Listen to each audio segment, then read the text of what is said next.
दोस्तों आज सुबह मैंने आपको मॉर्निंग बुलेटिन वाले वीडियो में बताया था कि केंद्र सरकार ने ईपीएफओ में क्लेम सेटलमेंट प्रोसेस को आसान बनाने के लिए 2 नए सुधारों का ऐलान किया है, यानी 2 नई सुविधाएं अब आपको मिलने वाली हैं। तो चलिए पीएफ खाताधारकों के लिए ये 2 नए अपडेट जान लेते हैं। इससे पहले मैंने आपको पीएफ के एक वीडियो में ये भी बताया था कि सरकार जो है पीएफ ऑटो क्लेम की लिमिट को भी 1 लाख से बढ़ाकर 5 लाख रुपए करने जा रही है। अभी एक दिन पहले ये वीडियो डाला था मैंने पीएफ खाता वालों के लिए 4 नए नियम। अगर आपने ये नहीं देखा तो देख लीजिएगा आज का ये वीडियो देखने के बाद, ठीक है ना। फिलहाल अपन बात करेंगे 2 नए अपडेट क्या क्या निकल कर आ रहे हैं पीएफ खाताधारकों के लिए। इस संबंध में सरकार की तरफ से ऑफिशियली एक गजट नोटिफिकेशन भी जारी किया गया, देख सकते हैं आप, भारत का राजपत्र है। तो इस नोटिस में जो डिटेल दी हुई है इसी पर आधारित है ये 2 अपडेट। पहला तो ये पीपीएफ में निवेश करने वालों के लिए खुशखबरी है, अब फ्री में अपडेट होगा नॉमिनी का डिटेल। देश की वित्त मंत्री निर्मला सीतारमण ने ये राहत देते हुए ऐलान किया है, पीएफ नॉमिनी अपडेट करने पर लगने वाले चार्ज को हटाने की घोषणा की है। इतना ही नहीं, अब नॉमिनी अपडेट करना दोनों तरीकों से संभव हो पाएगा, ऑनलाइन और ऑफलाइन, है ना। तो कुल मिलाकर दोस्तों अब public provident fund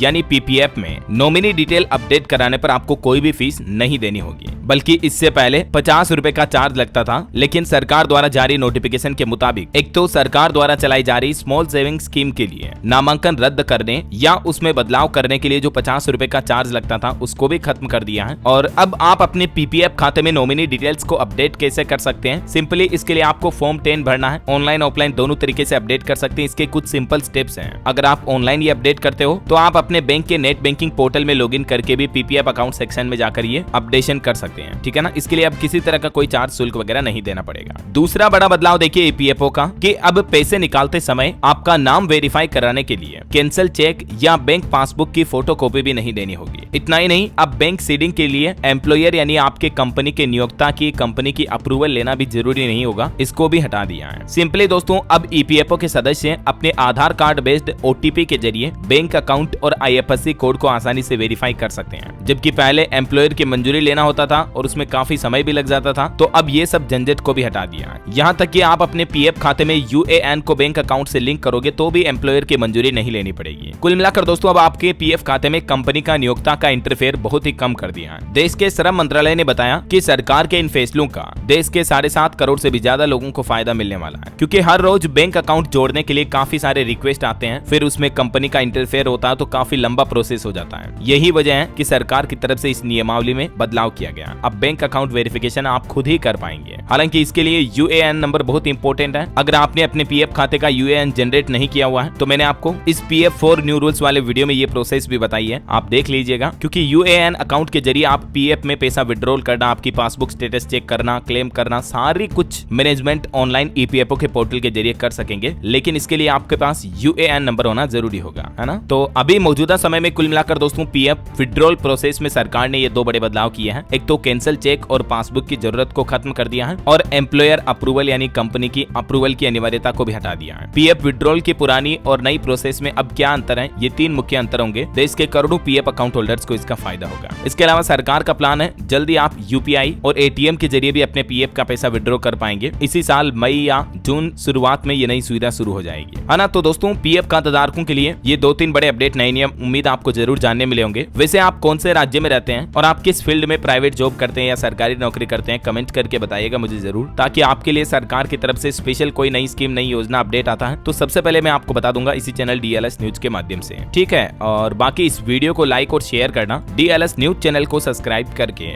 bell icon जरूर दबा देना, रोजाना ऐसी इंफॉर्मेटिव जानकारियां, महत्वपूर्ण समाचार देखते रहने के लिए। ओके, ख्याल रखिएगा अपने आप का, अपने परिवार का। मिलेंगे अगले नेक्स्ट अपडेट में, तब तक के लिए जय हिंद, जय भारत, वंदे मातरम।